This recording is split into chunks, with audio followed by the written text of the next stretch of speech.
Измени во актуелниот закон за трансплантација и постапка за станување на донор бара Националното здружение Храбро срце.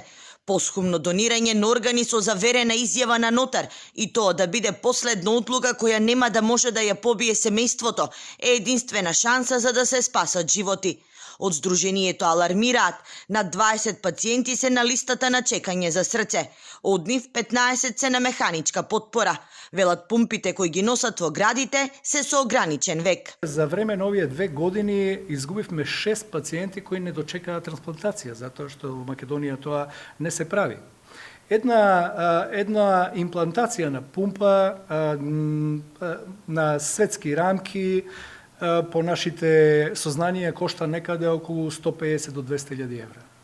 Една трансплантација на срце кошта половина од тоа. Во Националната програма за 2021, која деновива ја презентирали и на министерот Филипче, бараа да се направи јавен електронски систем за трансплантација на срце, како и воведување на донорска картица, потерк на современите европски земји.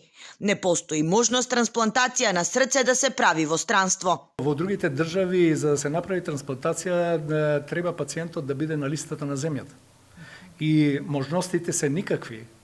И тие луѓе немаат шанса. Ние затоа зборуваме да и се даде прилика на тие луѓе да можат со овие мерки, со оваа програма, кога би одела како што треба, ќе се стигне до таму да и Македонија постепено се приклучува на Евротрансплант зоната. 13 годишно девојче е најмладиот пациент кој чека срце.